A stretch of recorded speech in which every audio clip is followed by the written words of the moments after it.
अच्छा, पहले मैं आपको जो है ना वो टाइम ऑफ फ्लाइट आपने कहा था आमना कि फर्स्ट इक्वेशन ऑफ मोशन उसके लिए यूज नहीं हो सकती। तो बिल्कुल हो सकती है। उससे भी मैं आपको करके दिखा देता हूँ जल्दी जल्दी में। टाइम ऑफ फ्लाइट ये वाला मेथड भी सीख लें और फिर हम आगे चलते हैं सेकंड केस की तरफ। देखें, सपोज करें वंस अगेन ये प्रोजेक्टाइल है।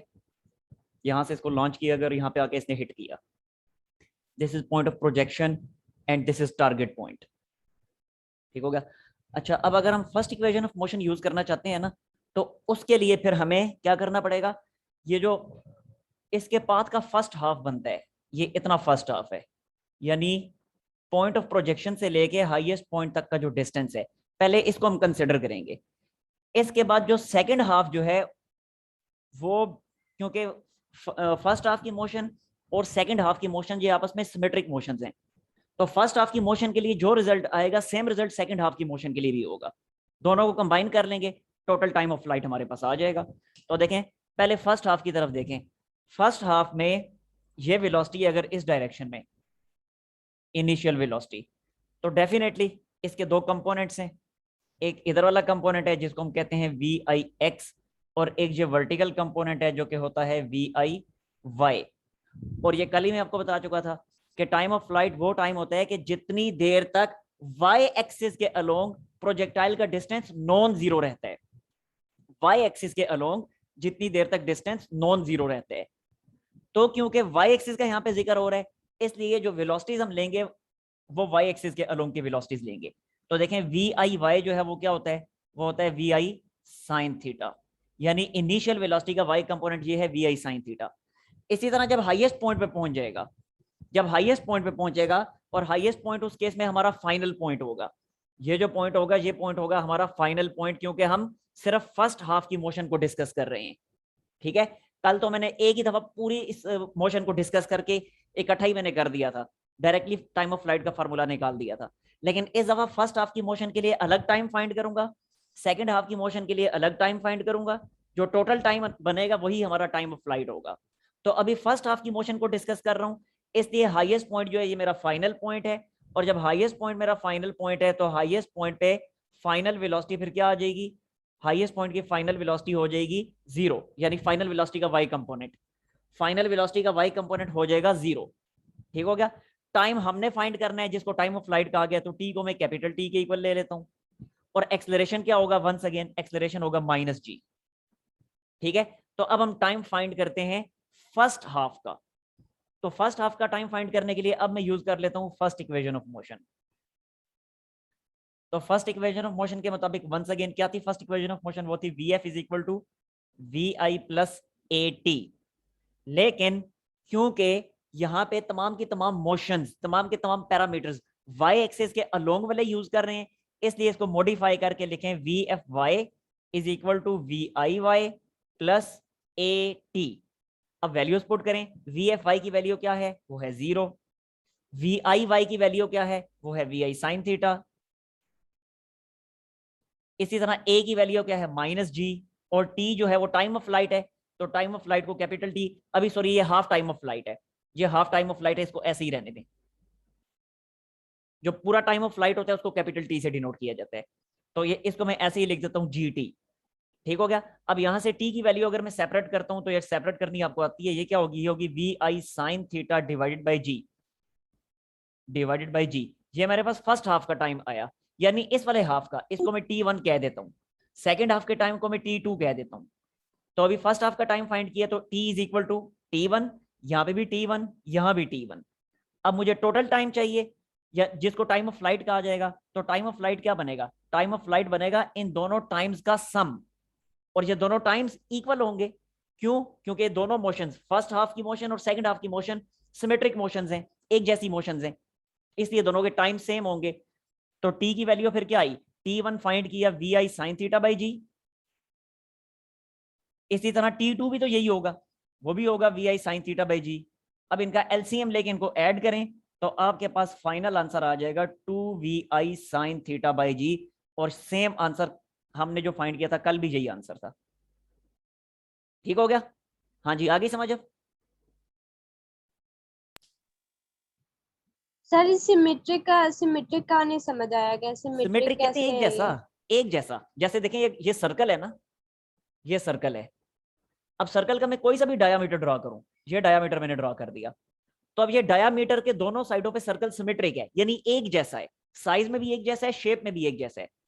तो इसी तरह ये जो मोशन है, ये जो प्रोजेक्टाइल मोशन थी, देखें इस तरह से थी। तो ये जो इसका हाईएस्ट पॉइंट है, इस हाईएस्ट पॉइंट पे अगर मैं एक वर्टिकल लाइन ड्रॉ करता हूं, ये वर्टिकल लाइन ड्रॉ की, तो इस वर्टिकल लाइन के दोनों तरफ की मोशन एक जैसी मोशन है, इसलिए मैं कह रहा हूं दीज आर सिमेट्रिक मोशंस। तो जब सिमेट्रिक मोशंस हैं, इधर जितना टाइम लगेगा उधर भी उतना ही टाइम लगेगा, इसलिए T1 की जगह भी यही वैल्यू लिखी जो फाइंड की थी, और T2 की जगह भी यही वैल्यू मैंने टाइम की लिखी थी। आगे समझ बात की? यस सर, अब क्लियर है। चलें इसका स्क्रीनशॉट ले लें फिर जल्दी से, इसके बाद अब मैं प्रोजेक्टाइल के सेकंड केस की तरफ आ रहा हूं।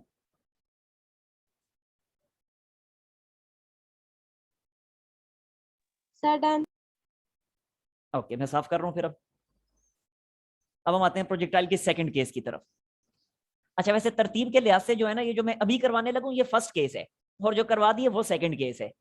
लेकिन वो केस मैंने पहले इसलिए करवाया क्योंकि वहां से समझाना वो मेरे लिए जरा ज्यादा आसान था, उसमें मैं कंफर्टेबल फील कर रहा था समझाने में। अब वो समझा दिए तो अब ये इजीली आपको इंशाल्लाह समझ आ जाएगा, इसमें इतना मसला नहीं होगा। लेकिन अगर मैं यहाँ से स्टार्ट लेता ना, तो यहाँ से अगर मैं स्टार्ट लेता, ये समझाने में मुझे अलग से मेहनत करनी पड़ती, वो दूसरा समझाने में फिर अलग से मेहनत करनी पड़ती, और आपके लिए भी समझना मुश्किल होता, इसलिए मैंने स्टार्ट ही वहीं से लिया है। अब देखिएगा जरा, अब वो अगर आपने समझा तो ये समझना किस तरह आसान हो जाएगा। पहले तो मैं यहाँ पे लिखता हूँ प्रोजेक्टाइल मोशन,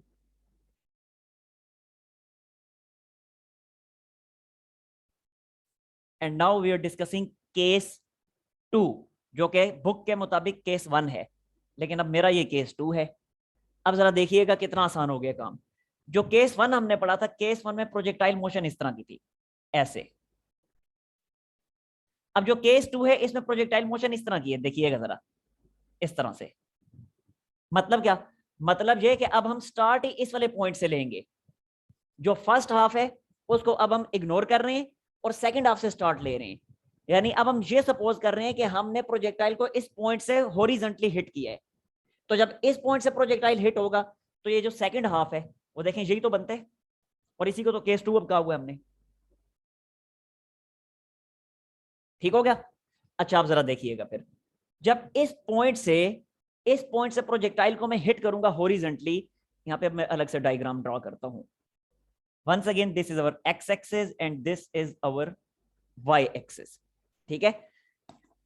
अब इस पॉइंट से प्रोजेक्टाइल को मैं हॉरिजॉन्टली हिट करता हूं, तो जब मैं हॉरिजॉन्टली हिट करूंगा प्रोजेक्टाइल को, तो इनिशियल वेलोसिटी की फिर ये डायरेक्शन हुई, this is the direction of initial velocity. लेकिन प्रोजेक्टाइल जाहिर सी बात है इसी डायरेक्शन में तो मूव नहीं करता रहेगा, नीचे से अर्थ उसको अट्रैक्ट कर रही है, अर्थ की फोर्स ऑफ ग्रेविटी की वजह से ये कर्व्ड पाथ बनाएगा, और इसका पाथ जो है मुसलसल बेंड होता जाएगा और कुछ इस तरह का पाथ बनेगा, और यहां पे आके ये हिट कर जाएगा, ग्राउंड को आके हिट कर जाएगा। सो this is our target point and this is our point of projection. अच्छा, जिस पॉइंट से हिट किया मैंने, उस पॉइंट की जो वेलोसिटी है वो इनिशियल वेलोसिटी है, और जहां पे आके ये जमीन को हिट करेगा, जहां पे आके ये ग्राउंड को हिट करेगा, यहाँ पे जो फाइनल वेलोसिटी होगी वो ज़ाहिर टेंजेंट के अलोंग यही बनती है, थोड़ी टेढ़ी होगी है, तो इस तरह से बनेगी ये टेंजेंट के अलोंग वी एफ। तो ये इसकी फाइनल वेलोसिटी की डायरेक्शन होगी। ठीक हो गया? अच्छा, अब यहाँ पे भी इसी तरह अगर मैं डिफरेंट पॉइंट्स लूं, जैसे पहले वाले केस में मैंने लिए थे, तो देखें ये एक पॉइंट, ये एक और पॉइंट। अब इन पॉइंट्स की अगर मैं वेलोसिटीज को डिस्कस करूं, तो इस पॉइंट पे वेलोसिटी टेंजेंट के अलोंग इस तरह से होगी, इस पॉइंट को मैं ए का नाम दे देता हूं, तो ये वेलोसिटी जो है ये होगी वी ए। इसी तरह इस पॉइंट पे टेंजेंट के अलोंग वेलोसिटी की डायरेक्शन कुछ इस तरह से हो जाएगी, और इस पॉइंट को अगर मैं बी का नाम दे देता हूं, इस पॉइंट को अगर मैं नाम दे देता हूं बी का, तो ये वेलोसिटी हो जाएगी वी बी। जबकि ये वाला तो था ही हमारा फाइनल पॉइंट एफ, तो इस पॉइंट की वेलोसिटी है वी एफ। अच्छा, जैसे मैंने पहले वाले केस में वेलोसिटी को इसके कंपोनेंट्स में रिजोल्व किया था, इसी तरह अगर यहां भी मैं कंपोनेंट्स में रिजोल्व करूं, तो ये वाला जो कंपोनेंट बनेगा, एक मिनट, पॉइंट ए में थोड़ा साइड पे करके लिख देता हूं, दिस इज पॉइंट ए। अच्छा, अब अगर मैं कंपोनेंट्स में रिजोल्व करूं, तो देखें पॉइंट ए पे इसी वेलोसिटी का एक्स कंपोनेंट बनेगा इस तरह से, जिसको कहा जाएगा वी ए एक्स। जबकि इसी पॉइंट पे वेलोसिटी का जो वर्टिकल कंपोनेंट बनेगा, अब देखें ये प्रोजेक्टाइल नीचे की तरफ आ रहा है ना, वक्त गुजरने के साथ साथ नीचे आ रहा है, अब ऊपर नहीं जा रहा। तो जब नीचे आ रहा है तो अब इसका जो वर्टिकल कंपोनेंट होगा वो होगा डाउनवर्ड। ठीक हो गया? तो ये वर्टिकल कंपोनेंट है VAY, VAY। इसी तरह पॉइंट बी को अगर मैं डिस्कस करूं तो पॉइंट बी पे भी वेलोसिटी का जो हॉरिजॉन्टल कंपोनेंट होगा वो होगा VBX, और जो वर्टिकल कंपोनेंट होगा डाउनवर्ड डायरेक्शन में वो क्या होगा, वो हो जाएगा VBY, VBY। ठीक हो गया? इसी तरह फाइनल पॉइंट पे इस डायरेक्शन में है VFX, और बिल्कुल वर्टिकली डाउनवर्ड हो जाएगा VFY, VFY। अच्छा, इनिशियल वेलोसिटी को अगर आप देखें तो इनिशियल वेलोसिटी जो है वो है ही टोटली एक्स एक्सिस के अलोंग। तो जब टोटली एक्स एक्सिस के अलोंग है तो इनिशियल वेलोसिटी का जो वाई कंपोनेंट होगा वो होगा 0। यहां पे मैं लिख भी देता हूं कि इनिशियल वेलोसिटी का वाई कंपोनेंट 0। तो जब इनिशियल वेलोसिटी का वाई कंपोनेंट 0 है तो इसका मतलब है इनिशियल वेलोसिटी टोटली है ही एक्स एक्सिस के अलोंग। तो इसलिए मैं कह सकता हूं कि इनिशियल वेलोसिटी का X component is equal to initial velocity. यानी सारी की सारी इनिशियल वेलोसिटी जो हमने प्रोवाइड की थी वो एक्स एक्सिस के अलोंग ही प्रोवाइड की थी, इसलिए इनिशियल वेलोसिटी जो है वो टोटली वी आई एक्स के इक्वल है। ठीक हो गया? तो वी आई वाई जो है वो टोटली हो गया 0। इतनी चीज समझ आ गई है? हाँ सर जी, मतलब इसके जो एक्स कंपोनेंट्स हैं वो कांस्टेंट रहेंगे? यस, वंस अगेन बिल्कुल ऐसा ही होगा, क्योंकि प्रोजेक्टाइल डिस्कस कर रहे हैं, वही अब मैं लिखने वाला था। क्योंकि हम प्रोजेक्टाइल डिस्कस कर रहे हैं ना, और हमने प्रोजेक्टाइल की डेफिनेशन में यही तो पढ़ा था कि प्रोजेक्टाइल पे सिर्फ एक ही फोर्स एक्ट करती है और वो होती है फोर्स ऑफ ग्रेविटी, जो वर्टिकली डाउनवर्ड होती है। तो जब सिर्फ फोर्स ऑफ ग्रेविटी एक्ट करती है, एक्स एक्सिस के अलोंग किसी किस्म की कोई फोर्स एक्ट नहीं करती, तो सारे एक्स कंपोनेंट सेम रहेंगे। इसीलिए वंस अगेन मैं कह सकता हूं V I X, V A X, V B X, V F X, ये सारे आपस में इक्वल होंगे। तो यही चीज अब मैं यहां पे लिखने वाला हूं।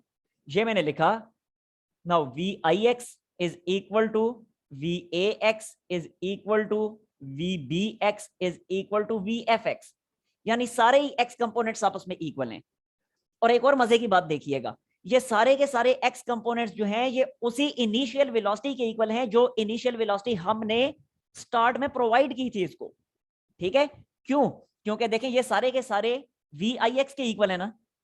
जब ये सारे के सारे ये सारे जब वी आई एक्स के इक्वल हैं, और स्टार्ट में ही हमने कह दिया कि वी आई एक्स जो है वो इनिशियल वेलोसिटी वी आई के इक्वल है, तो लिहाजा मैं कह सकता हूं कि all of them are equal to V आई।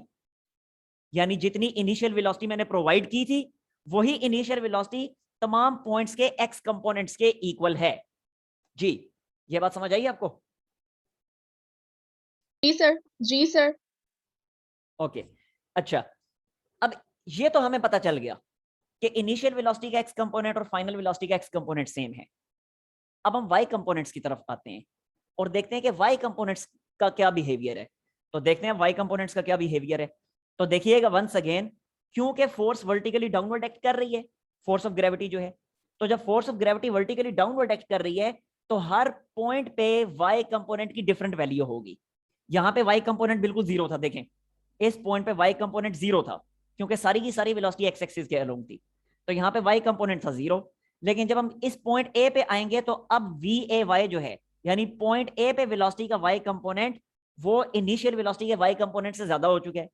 इस तरह पॉइंट बी मजीद नीचे लाई करता है तो पॉइंट बी का वाई कंपोनेंट पॉइंट ए के वाई कंपोनेंट से ज्यादा है। ये चीज मैं चले यहाँ पे लिख भी देता हूँ, इसी चीज को मैं यहाँ पे लिख भी देता हूँ कि V I Y initial velocity का Y component is less than point A की वेलोसिटी का Y component, and this is less than point B की वेलोसिटी का Y component, and this is less than final point की velocity का Y component.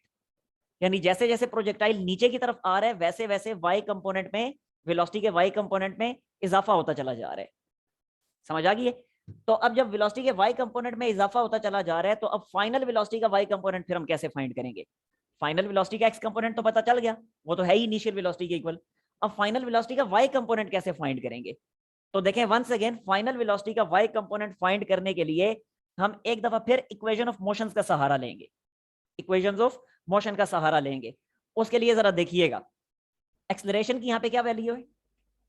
Acceleration once again gravitational acceleration है, once again इस case में जो acceleration है वो है ग्रेविटेशनल एक्सेलरेशन, जो कि इस केस में अब मैं माइनस जी नहीं लिखूंगा बल्कि प्लस जी लिखूंगा। अब यहाँ पे आप लोगों ने हो जाना है कंफ्यूज कि पहले वाले केस में तो हम माइनस जी लिखते थे, इस केस में प्लस जी क्यों लिखा, ये मुझे अपने आखिर में याद दिलाना है, मैं बताऊंगा, वरना यहाँ पे सब कुछ अब गड़बड़ होना शुरू हो जाएगा। ठीक है, ये आखिर में मुझे याद दिलाइएगा, मैं आपको बताऊंगा कि यहाँ पे इस केस में प्लस जी हमने क्यों लिया हुआ है। ठीक हो गया। अच्छा देखें, हमारे पास ए की वैल्यू तो आ गई जी, अब फाइनल वेलोसिटी का वाई कंपोनेंट फाइंड कर रहे हैं, तो इनिशियल वेलोसिटी का वाई कंपोनेंट हमें मालूम है जो कि है 0, क्योंकि जब यहां से प्रोजेक्टाइल रवाना हुआ था तो इनिशियल वेलोसिटी का जो वाई कंपोनेंट था वो 0 था। ठीक हो गया। और हमने फाइनल वेलोसिटी का वाई कंपोनेंट फाइंड करना है, तो हम यूज कर लेते हैं first equation of motion, first equation of motion. और जब first equation of motion use करेंगे तो देखें क्या थी फर्स्ट इक्वेशन ऑफ मोशन, वो थी V F is equal to V I plus A T. जब मैं इसको मॉडिफाई करूंगा वाई इसके वाई कंपोनेंट्स के मुताबिक, तो ये क्या बनेगा, ये बनेगा V F Y is equal to V I Y plus A T. Values put करें, वी एफ वाई मैंने फाइंड करना है सो ऐसे ही लिख दिया, वी आई वाई मेरे पास था 0, ठीक होगा, प्लस का साइन, ऐसे ही ए टी, ए की जगह क्या लिखा जी, तो ये आ गया जी टी। समझ आ गई। तो इस तरीके से फाइनल वेलोसिटी का वाई कंपोनेंट हमारे पास क्या आ जाएगा, फाइनल वेलोसिटी का वाई कंपोनेंट हमारे पास बनेगा सिंपली जीटी। तो ये फाइनल वेलोसिटी का वाई कंपोनेंट हमने फाइंड कर लिया। लेकिन एक दूसरा मेथड भी है फाइनल वेलोसिटी का वाई कंपोनेंट फाइंड करने का, उस दूसरे मेथड से भी मैं फाइंड करता हूं और वहां से हम देखते हैं कि फाइनल वेलोसिटी के वाई कंपोनेंट की क्या वैल्यू आती है। वो दूसरा मेथड है थर्ड इक्वेशन ऑफ मोशन। तो using third equation of motion, third equation of motion जो कि क्या थी, जो कि थी V F square minus V I square is equal to 2as। अब यहाँ पे डिस्टेंस s हमारे पास होना जरूरी है। कौन सा डिस्टेंस, जाहिर सी बात है ये फाइनल वेलोसिटी, क्योंकि हम y एक्सिस के अलोंग वेलोसिटी के कंपोनेंट्स को डिस्कस कर रहे हैं, तो ये फिर वी एफ वाई हो जाएगा, ये वी आई वाई हो जाएगा, तो ये डिस्टेंस s भी तो y एक्सिस के अलोंग होगा। और y एक्सिस के अलोंग जो डिस्टेंस है वो है ये पूरे का पूरा डिस्टेंस, जो कि हमें ऑलरेडी पता है, जिसको हम हाइट कहेंगे, हाइट ऑफ प्रोजेक्टाइल। ये हमें ऑलरेडी पता है, क्योंकि जितनी हाइट से हमने प्रोजेक्टाइल को हॉरिजॉन्टली हिट किया था वो हाइट तो हमें पता होगी ना। एक मिसाल के तौर पे एक बिल्डिंग की छत से खड़े होके अगर मैं प्रोजेक्टाइल को हॉरिजॉन्टली फायर कर रहा हूं तो मुझे पता है उस बिल्डिंग की हाइट कितनी है, मैं इजीली उसको मेजर कर सकता हूं। इसलिए अब ये वाला डिस्टेंस, ये हाइट ऑफ प्रोजेक्टाइल, इस केस के लिए हमारे पास नोन है, ये पता है हमें पहले से। फर्स्ट केस में हमने फाइंड की थी, लेकिन इस केस में ये हमें पहले से पता होगी, तो इसलिए s की जगह पे h आ जाएगा, इसलिए थर्ड इक्वेशन ऑफ मोशन में यूज कर सकता हूं। सो इसको y कंपोनेंट के अकॉर्डिंग मैंने मॉडिफाई किया, तो लिखा V F Y square minus V I Y square is equal to 2as y। Values put करें, अब वैल्यूज पुट करेंगे तो वी एफ वाई स्क्वायर ऐसे ही लिखना है क्योंकि ये हमने फाइंड करना है, वी आई वाई स्क्वायर वो तो था 0, इसी तरह 2 और a की जगह पे आ जाएगा g, और एस वाई क्या है, जाहिर सी बात है हाइट है इसकी प्रोजेक्टाइल की, तो ये h ऐसे ही लिख दिया। तो यहां से वी एफ वाई मेरे पास क्या आ जाएगा, ये आ जाएगा √2gh। तो इस तरीके से फाइनल वेलोसिटी के y कंपोनेंट्स की दो वैल्यूज आ गई, एक है टाइम की टर्म में और दूसरी है हाइट की टर्म में। ठीक हो गया। अब बिल्कुल ऐसे ही जैसे पहले केस में हमने जब वेलोसिटी के x और y कंपोनेंट्स आ गए थे तो ओरिजिनल वेलोसिटी फाइंड की थी, जैसे वेक्टर के केस में होता है ना कि वेक्टर का अगर x कंपोनेंट भी मालूम हो, वेक्टर का अगर y कंपोनेंट भी मालूम हो, तो हम ओरिजिनल वेक्टर फाइंड कर सकते हैं कि जिस वेक्टर के दो कंपोनेंट्स थे। तो ओरिजिनल वेक्टर क्या होता है, ax square plus ay square inside the square root. तो अगर वेक्टर के x और y कंपोनेंट्स पता हो तो उन कंपोनेंट्स की मदद से ओरिजिनल वेक्टर फाइंड हो जाता था। तो बिल्कुल ऐसी इसी फॉर्मूला को यूज करते हुए हमने केस 1 में ओरिजिनल वेलोसिटी फाइंड की थी, वेलोसिटी के एक्स और वाई कंपोनेंट्स को यूज करते हुए। तो वो क्या लिखा था हमने, वो लिखा था v is equal to V X square plus V Y square inside the square root. अब यहां भी सेम यही फार्मूला हम यूज करेंगे और original velocity, original final velocity find कर लेंगे, यानी इस पॉइंट की फाइनल वेलोसिटी आ जाए या पॉइंट बी की फाइनल वेलोसिटी या पॉइंट ए की फाइनल वेलोसिटी, या पूरे सफर में किसी भी पॉइंट की अगर आपने फाइनल वेलोसिटी फाइंड करनी हो अब हम इजीली फाइंड कर सकते हैं बाय यूजिंग सेम फॉर्मूला। तो देखें जरा, मैं लिख रहा हूं now final velocity, final velocity. तो क्या लिखा जाएगा, ये लिखा जाएगा V F will be equal to V F X square plus V F Y square inside the square root. अब देखें जरा वी एफ एक्स, इसको फिलहाल मैं ऐसे ही रहने देता हूं, वी एफ एक्स स्क्वायर को मैं ऐसे ही लिख देता हूं, इसके साथ कोई छेड़छाड़ नहीं करता। अलबत्ता वी एफ वाई जो है, इसकी एक दफा ये वाली वैल्यू पुट करता हूं, एक दफा वो वाली वैल्यू पुट करता हूं, और दोनों के अकॉर्डिंग मैं आपको फाइनल वेलोसिटी कैलकुलेट करके दिखाता हूं। तो पहले अगर मैं ये वाली वैल्यू पुट करूं तो क्या बनेगा, ये बनेगा जी स्क्वायर टी स्क्वायर, ये हमारे पास आ गई फाइनल वेलोसिटी। और अब अगर दूसरे फार्मूला से फाइंड करनी है तो दूसरे फार्मूला से देखें, यानी अब ये वाली वैल्यू अगर मैं यूज करता हूं तो वंस अगेन क्या लिखूंगा, V F is equal to once again V F X square plus V F Y square लिखना है ना। तो वी एफ वाई अगर ये है तो वी एफ वाई स्क्वायर क्या बनेगा, सिंपली स्क्वायर रूट खत्म हो जाएगा तो बनेगा अंडर रूट 2gh। तो ये फाइनल वेलोसिटी के दो फार्मूलाज हमारे पास आ गए। यानी ये जो फाइनल वेलोसिटी है इस डायरेक्शन में, ये फाइनल वेलोसिटी आप इस फार्मूला से या इस फार्मूला से फाइंड कर सकते हैं। ठीक हो गया। अब अगर मिसाल के तौर पे आपने पॉइंट ए की फाइनल वेलोसिटी फाइंड करनी है तो यहाँ पे टी की जगह वो वाला टाइम आ जाएगा, इस टी की जगह पे वो टाइम आ जाएगा जो इनिशियल पॉइंट से ए तक आने में इसने टाइम लिए।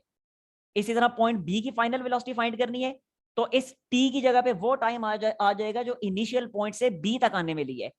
और इसी तरह अगर ये टारगेट पॉइंट जो है जहां पे ग्राउंड को हिट कर रहा है, इस पॉइंट की फाइनल वेलोसिटी फाइंड करनी है तो उस सूरत में यहां से इनिशियल पॉइंट से इस फाइनल पॉइंट तक का टाइम यहाँ पे आ जाएगा जो कि टाइम ऑफ फ्लाइट होगा, वो यहाँ पे पुट कर दें। समझ आ गई है। इसी तरह अगर इस फॉर्मूले से फाइनल वेलोसिटी फाइंड करना चाहते हैं, पॉइंट ए की फाइंड करनी है तो इनिशियल पॉइंट से पॉइंट ए तक जितनी हाइट बनती है, यानी इतनी सी हाइट बनेगी, ऑलमोस्ट इतनी हाइट की वो वाली वैल्यू आप यहाँ पे पुट करें तो पॉइंट ए की फाइनल वेलोसिटी आ जाएगी। ठीक है। इसी तरह जिस जिस पॉइंट की आपने फाइनल वेलोसिटी फाइंड करनी है, इनिशियल पॉइंट से उस पॉइंट तक कितनी हाइट बनती है, वो हाइट की वैल्यू यहां पुट करें, आपको उस पॉइंट की फाइनल वेलोसिटी मिल जाएगी। हाँ जी, ये चीज क्लियर हुई या नहीं हुई? जी सर क्लियर है। ओके। अच्छा, अब इन्हीं फार्मूलाज को, ये दोनों फार्मूलाज जो हैं इनको आप मॉडिफाई करके लिख सकते हैं। अब मेरे पास स्पेस नहीं है, मैं नहीं लिख रहा कि ये दो फार्मूलाज तो आ गए, लेकिन वी एफ एक्स जो है, देखें वी एफ एक्स किसके इक्वल था, वी बी एक्स के इक्वल था, वी ए एक्स के इक्वल था, वी आई एक्स के इक्वल था, वी आई के इक्वल था। आप चाहें तो इधर वी एफ एक्स की जगह इन चारों में से कोई एक वैल्यू भी पुट कर दें। इसी तरह इस वाले वी एफ एक्स की जगह भी इन चारों में से कोई एक वैल्यू पुट कर दें, कोई फर्क नहीं पड़ेगा। समझ आ गई बात की? यस जी सर। ओके, फिर इस तरह करें कि इसका आप लोग ले लें स्क्रीनशॉट। अब मजीद आगे चलते हैं टाइम ऑफ फ्लाइट और रेंज की तरफ।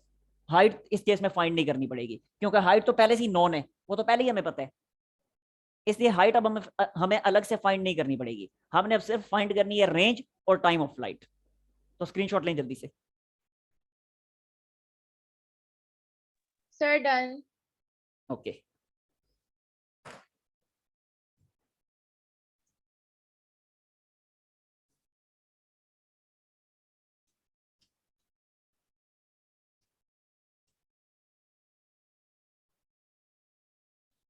अच्छा, यहां से अब एक चीज देखिएगा, चलें पहले time of flight he find कर लेता हूँ और लिखा रहने देता हूँ आपके सामने। टाइम ऑफ फ्लाइट माइंड में रखना है, सेकंड केस चल रहा है। कौन सा case? When projectile is hit horizontally, कि जब प्रोजेक्टाइल को हॉरिजॉन्टली हिट किया गया। पहले वाले केस में प्रोजेक्टाइल को एक पर्टिकुलर एंगल पे हिट किया गया था, नॉन जीरो एंगल पे, लेकिन इस केस में प्रोजेक्टाइल को जीरो एंगल पे यानी हॉरिजॉन्टली हिट किया गया, इसलिए अब इनको मिक्सअप नहीं करना। तो अब ये जो टाइम ऑफ फ्लाइट का फार्मूला है, ये सेकंड केस का है कि when projectile is hit horizontally. अच्छा, अब हम कैसे फाइंड करेंगे? अभी मैंने आपको बताया कि हाइट तो हमें पहले से पता है, क्योंकि जिस पर्टिकुलर हाइट से हम हिट कर रहे हैं वो हमें ऑलरेडी पता होगी, तो हाइट तो हमें पता है। जब हाइट हमें ऑलरेडी पता है, अब जरा ये देखिएगा, पहले मैंने कहा कि वी एफ वाई जो जी टी के इक्वल है, फिर मैंने कहा V F Y under root 2gh के इक्वल है। तो अगर मैं इनको नाम दे दूं इक्वेशन 1 और इक्वेशन 2 का, तो मुझे बताएं कि क्या इक्वेशन 1 और इक्वेशन 2 को यूज करके मैं ये नहीं कह सकता कि G T and under root 2gh are equal? क्या ख्याल है? Yes sir. तो ये मैंने लिख दिया G T is equal to √2GH। ठीक हो गया।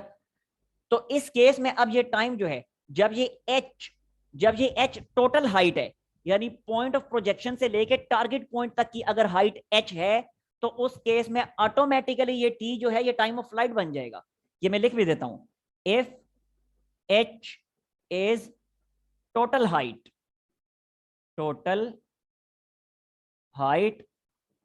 From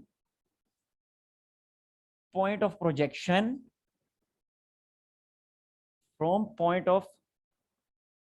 projection to target point,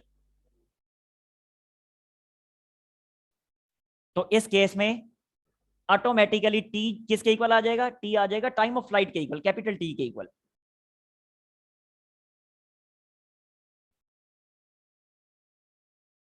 ठीक हो गया। तो अब मैं यहां पे इस टी की जगह कैपिटल टी पुट कर देता हूं। ये मैंने लिखा g into capital T is equal to 2GH, और यहां से टी की वैल्यू क्या आ जाएगी? टी की वैल्यू आ जाएगी 2GH inside the square root divided by g. अब यहाँ पे दो जी हैं, मैं चाहता हूँ एक ही जी हो, मैं इसको सिंप्लीफाई कर लेता हूँ सिंपल मैथमेटिक्स यूज करके। तो ये मैंने लिखा this is equal to 2GH, और ये जो नीचे जो है जी स्क्वायर रूट के बगैर, क्या मैं इसको ऐसे लिख सकता हूँ जी स्क्वायर और ये ऊपर लगा दिया स्क्वायर रूट जी? कोई फर्क पड़ा? No. और उसके बाद जब कटिंग करेंगे तो ये क्या बनेगा? बनेगा 2H डिवाइडेड बाय जी। लें जी, ये हमारे पास आ गया time of flight is equal to √2H divided by G. Yes, any problem? No sir. Okay, ये साथ ही साथ देखें रिलेशन भी ड्राइव होगी है टाइम ऑफ फ्लाइट और हाइट के दरमियान। पहले वाले केस में देखें हमने अलग से पहले हाइट का फार्मूला, रेंज का फार्मूला, टाइम ऑफ फ्लाइट का फार्मूला, वो फार्मूले सारे अलग से ड्राइव किए थे, और फिर उसके बाद आखिर में रिलेशन उनके दरमियान के टाइम ऑफ फ्लाइट और हाइट के दरमियान, रेंज और हाइट के दरमियान, रेंज और टाइम ऑफ फ्लाइट के दरमियान, वो रिलेशंस अलग से फाइंड की थी। लेकिन यहाँ पे डायरेक्टली फार्मूले के अंदर ही रिलेशन आ गई है, T is equal to √2H divided by g. तो बन गई ना रिलेशन टाइम ऑफ फ्लाइट और हाइट के दरमियान। Clear? Any problem? No? Yes, sir. Clear. Okay, और ये चीज मैं मिटा देता हूँ, इक्वेशंस लिखी रहने देता हूँ ताकि आपके नेक्स्ट स्क्रीनशॉट में दोनों आ जाएं। और अब अगर मैं रेंज की तरफ आता हूँ, तो बस रेंज के लिए कोई कुछ भी डेरिवेशन करने की जरूरत नहीं है, वो डायरेक्टली आ जाएगी इस केस के लिए। क्या होगी रेंज?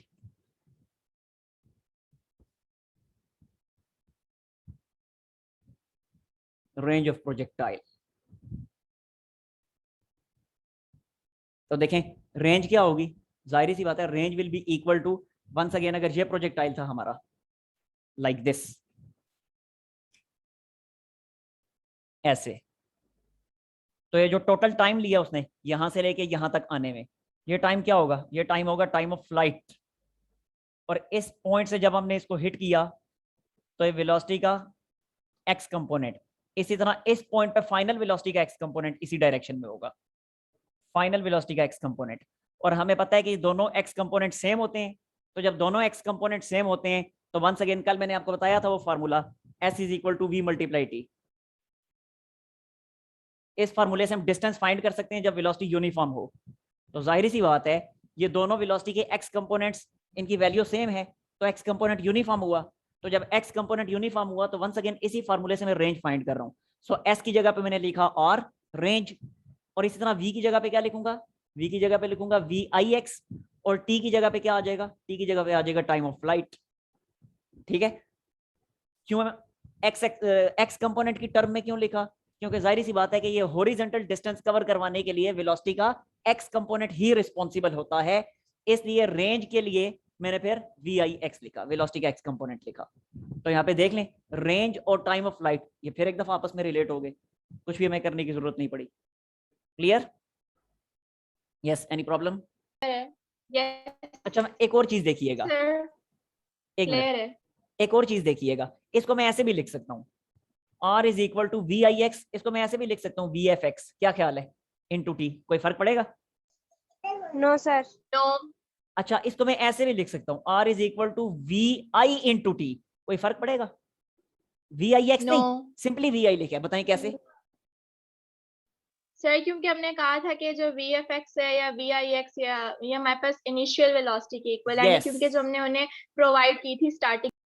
यस, बिल्कुल ठीक है कि शुरू में जो हमने वेलोसिटी प्रोवाइड की थी वो थी सिर्फ और सिर्फ इनिशियल वेलोसिटी, तो वो इनिशियल वेलोसिटी बजाते खुद वी आई एक्स के इक्वल थी, तो इसलिए वी आई एक्स की जगह पे वी आई में लिख सकता हूँ, कोई फर्क नहीं पड़ेगा। इसी तरह अगर दरमियान में कोई कोई पॉइंट है, पॉइंट ए, तो इस पॉइंट ए की भी जो वेलोसिटी का एक्स कंपोनेंट होगा वी ए एक्स, वो भी लिख सकता हूँ, उससे भी कोई फर्क नहीं पड़ेगा। ये लिख दिया we A x into time of flight. लें जी, अब ले लें इसका स्क्रीनशॉट, और अगर कोई इश्यू है तो पूछ लें।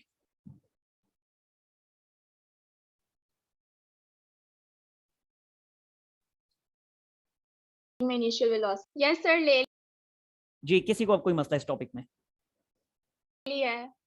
सर आपने ये बताना था कि एक्सेलरेशन की जो हाँ वैल्यू है हाँ हमने। हाँ, बिल्कुल बिल्कुल बिल्कुल। ऐसे करें, इसका स्क्रीनशॉट हो गया सबका? इसे मैं साफ करने वाला हूँ फिर। पॉजिटिव जी क्यों। मैं साफ कर रहा हूँ फिर, ठीक है? मेरा ख्याल है हो गया सबका स्क्रीनशॉट।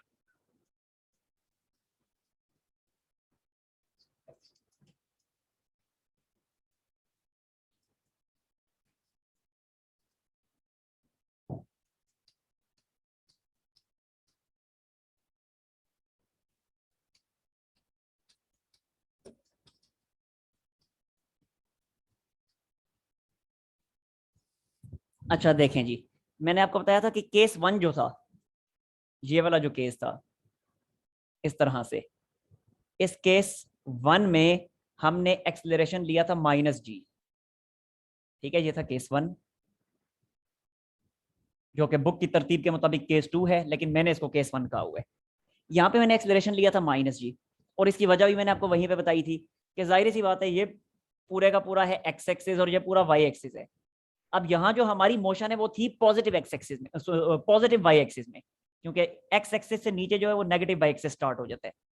तो यहाँ जो हमारी मोशन थी वो सारी की सारी थी पॉजिटिव एक्स एक्सिस में, ठीक है? मोशन जो थी वो थी पॉजिटिव वाई एक्सिस में, पॉजिटिव वाई एक्सिस। मोशन तो थी पॉजिटिव वाई एक्सिस में, लेकिन अगर मिसाल के तौर पर प्रोजेक्टाइल इस पॉइंट पे है, तो यहां से एक्सेलरेशन की डायरेक्शन क्या होगी? एक्सेलरेशन तो था डाउनवर्ड। इसी तरह यहां पे एक्सेलरेशन की डायरेक्शन क्या थी? डाउनवर्ड। इस पॉइंट पे एक्सेलरेशन की डायरेक्शन क्या थी? डाउनवर्ड। और इस पॉइंट पे जहां से प्रोजेक्टाइल चला था, एक्सेलरेशन की डायरेक्शन थी डाउनवर्ड। जहां पे प्रोजेक्टाइल ने आके हिट किया, एक्सेलरेशन की डायरेक्शन थी डाउनवर्ड। भाई तमाम केसेस में चाहे प्रोजेक्टाइल ऊपर जा रहा है चाहे नीचे आ रहा है, एक्सेलरेशन डाउनवर्ड ही था। अब देखें, मोशन तो थी हमारी पॉजिटिव वाई एक्सिस में, लेकिन एक्सेलरेशन था नेगेटिव वाई एक्सिस के अलोंग, ठीक है? एक्सेलरेशन जो था वो था नेगेटिव वाई एक्सिस के अलोंग। तो जब ये दोनों ही एक दूसरे के ऑपोजिट है, मोशन पॉजिटिव वाई एक्सिस में, एक्सेलरेशन नेगेटिव वाई एक्सिस में, तो वहां पे फिर हमने एक्सेलरेशन लिया था -g, क्योंकि ऑपोजिट बिहेवियर है इनके, ठीक है? लेकिन अब ये वाला केस देखिएगा, इधर क्या होगा? केस 2 मेरी तरतीब के मुताबिक और बुक की तरतीब के मुताबिक केस 1। अब जरा इसको देखिएगा, यहां से जब मैंने इसको हिट किया प्रोजेक्टाइल को इस डायरेक्शन में, तो प्रोजेक्टाइल ने मूवमेंट किस तरह से की? प्रोजेक्टाइल ने मूवमेंट की लाइक दिस, इस तरह नीचे आना शुरू हो गया प्रोजेक्टाइल। तो देखिए जैसे यहाँ पे जिस पॉइंट से, जिस हॉरिजॉन्टल लेवल से मैंने प्रोजेक्टाइल को हिट किया था, वो हॉरिजॉन्टल लेवल मेरा एक्स एक्सिस था। मैंने इस वाले हॉरिजॉन्टल लेवल से इसको हिट किया, तो जब इस वाले हॉरिजॉन्टल लेवल से हिट किया तो ये हॉरिजॉन्टल लेवल बना मेरा एक्स एक्सिस। अब मैं इसको हिट कर रहा हूं इस हॉरिजॉन्टल लेवल से, तो अब एक्स एक्सिस यही होना चाहिए फिर। So this is X axis. समझ आ गई बात कितनी? यस। Yes sir. जी सर। तो यस जब सर। ये एक्स एक्सिस है और वाई एक्सिस, तो जाहिर सी बात है जिस पॉइंट से मैंने हिट किया वो पॉइंट ओरिजिन होता है। जैसे जिस पॉइंट से मैंने यहाँ पे हिट किया ये वाला पॉइंट ओरिजिन था, तो इसी तरह ये वाला पॉइंट ओरिजिन है। तो अब ऊपर है पॉजिटिव वाई एक्सिस, नीचे है नेगेटिव वाई एक्सिस। तो अब जरा देखिए, अब मेरी जो मोशन है वो भी हो रही है नेगेटिव वाई एक्सिस में, और एक्सेलरेशन भी है नेगेटिव वाई एक्सिस में, यानी अब दोनों का सेम बिहेवियर है। अब दोनों का बिहेवियर हर जगह पे सेम है, तो जब सेम बिहेवियर है तो यहाँ पे फिर एक्सेलरेशन मैंने पॉजिटिव साइन के साथ ले लिया, A=G। वहां पे बिहेवियर ऑपोजिट थे इसलिए A=-G, यहाँ पे बिहेवियर सेम है इसलिए A=G।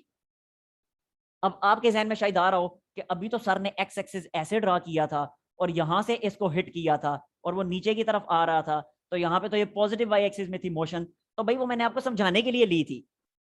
असल में रियलिटी में जो होता है वो यही होता है कि जिस पॉइंट से आपने हिट किया, आपका वो हॉरिजॉन्टल लेवल एक्स एक्सिस कहलाएगा और उससे नीचे सारे का सारा नेगेटिव वाई एक्सिस बन जाएगा। समझ आ गई बात की?